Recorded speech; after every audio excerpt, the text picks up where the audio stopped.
The End of Gender. Debunking the Myths About Sex and Identity in Our Society. By Dr. Debra Soh, sex neuroscientist and columnist. Introduction. The Battle Against Biology. Hello. Are you afraid someone saw you pick up this book? You shouldn't be. Everything in here is backed by science and facts. None of this should be controversial. And yet it is. On some level, you already know this.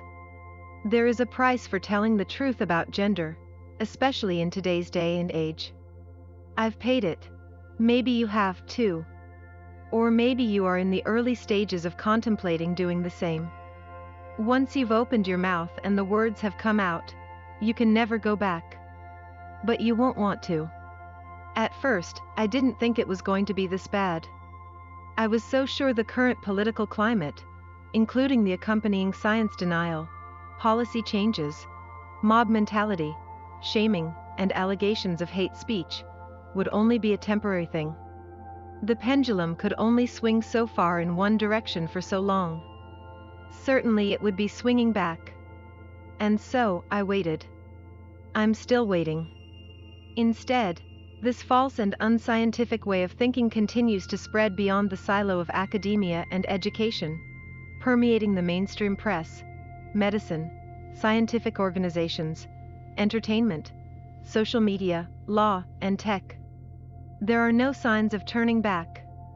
It's not a question of whether you will encounter this ideology in your life, but to what extent and how willing you are to recognize that it's happening. Before I dive into the nitty-gritty details about the science of gender and how it applies to our lives in the context of so many issues today, I'll tell you about the thought process that led me here, from my time as an academic sex researcher to the moment I began putting these words on a page. Few people will tell you that doing a PhD is a good idea, especially if they have one themselves. Graduate school consists of countless long nights and weekends spent working, goalposts constantly shifting, and endless bureaucracy, only to contend with an unpredictable job market upon graduating. Most graduates who leave the academy will get a job in industry, one that is relevant to their specialization. Few will start over in a completely unrelated field, like journalism, as I did. My eventual decision to abandon the ivory tower was the result of the political climate shifting in ways I could have never predicted. In an ideal world, scientists wouldn't have to worry about the political implications of their work. Sex research is controversial by nature, and sex researchers are used to contending with interference coming from both sides of the political aisle. But while there is much backlash whenever the political right tries to meddle with sex science, and science more broadly, when the political left starts suppressing science, most people look the other way. It's important to note the difference between sex research and sexology, my former field, and other academic disciplines, like gender or women's studies, because they are not the same. Sex research refers to scientific disciplines that use quantitative, numbers-based methods, including statistics, to understand human sexuality and gender. Related disciplines include biology, psychology, neuroscience, and medicine. When done properly, sex research is rigorous, because science is designed to eliminate bias and confounding variables, so that you know that what you found is legit. Gender studies tends to use qualitative methods, like interviews and autoethnographies, which are like diary entries. It is not a scientific discipline. Although there are definitely gender scholars who are careful and rigorous with their work, many others are not fans of the scientific method. This battle between scientific and anti-scientific enterprises plays out in meaningful ways, as we'll see. And as left-leaning science denial continues to gain a greater foothold in the academy, research challenging progressive narratives has become increasingly precarious territory.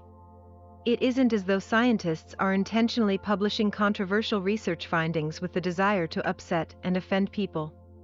But the fear of potentially discovering something that hasn't been given the progressive stamp of approval has certainly become a larger factor influencing the types of questions a researcher chooses to pursue or avoid. Contrary to what you might expect, most sexologists, including me, who oppose these winds of political change are liberals. Don't get me wrong, I loved my research and sexology had become my intellectual home. At the time, I was using brain imaging techniques, including functional magnetic resonance imaging, or fMRI, to better understand paraphilias, asexual orientation, and hypersexuality in men. As someone who is surprisingly old-fashioned and vanilla, that is, non-kinky, in my personal life, one of my biggest aims as a sex researcher was to combat sexual stigma and shame. The laboratory I worked in was the only one in the world doing this kind of research, and I felt like I had won the lottery. But things had changed so much during my time in graduate school that I found myself at an impasse. I decided to leave behind my dreams of one day starting my own research lab to instead set my sights on an entirely new career as a journalist so that I could be free to speak my mind. Transgender children. In my decision to leave academia, writing an op-ed became the catalyst. I had noticed a trend in mainstream news stories that left me feeling unsettled because they were extremely one-sided. An endless stream of pieces presented glowing stories about children as young as age 3 transitioning, changing their haircut, taking on a new name, and championing the use of medical interventions to halt some physical changes and facilitate others. From as young an age as their parents could recall, something was different about these kids. They would say things that would make any parent's heart wrench, like they were born in the wrong body, that God made a mistake, and that they wanted to die and be brought back to life as the opposite sex. These children would be suffering immensely until they were allowed a gender transition. Not only that, but when I scrolled down below these articles, I would see parents posting in the comments section. Many would say that they, too, had a child who felt they were born in the wrong body, but the parents were unsure as to whether this direction was right for them. They were uncomfortable with the idea of allowing a child to essentially be a guinea pig, undergoing such a new and experimental approach. These parents would clearly state that they were in support of the transgender community, but were torn as to what to do. In response, other commenters would attack the parent, calling them transphobic and bigoted, saying that their child would kill themselves and they would be the one to blame. I could only imagine how a parent would feel, voicing genuine concern for their child's well-being and in turn being harassed and dehumanized for merely asking a question. I could also see how this intimidation could lead to more parents allowing their children to transition. After seeing this happen again and again, one story after another, I felt I had to speak up, for the sake of these parents and their children, because so few of my colleagues were willing to say anything. This silence was the result of a long, ugly history between transgender activists and sexologists, in which activists would go after sex researchers if they didn't like a particular study that had been done or what an expert had publicly said. Everyone in the field who criticized transgender ideology would be attacked ruthlessly, to the point, in some cases, of nearly having their professional and personal reputation ruined. See Chapter 4. I wrote an opinion piece that countered the early transitioning narrative, then deliberated about publishing it for about 6 months. Even though the science I referenced was solid, it was too politically volatile, and drawing attention to it would be the equivalent of expelling myself from academia. I had asked my colleagues if, in their opinion, I should wait until I was a tenured academic to have it published. Once I had tenure, I would have job security and institutional support backing me, so the pushback from those who were enraged would, in my mind, be buffered. One of my mentors, whom I trusted dearly, having known him since my first year as a graduate student, offered a wake-up call. "Tenure won't protect you," he said. It solidified my decision. I came out of a research meeting one afternoon to see that the piece had been published on Pacific Standard's website. And then, as if on cue, the mobbing began. I do not, by any means, live my life online.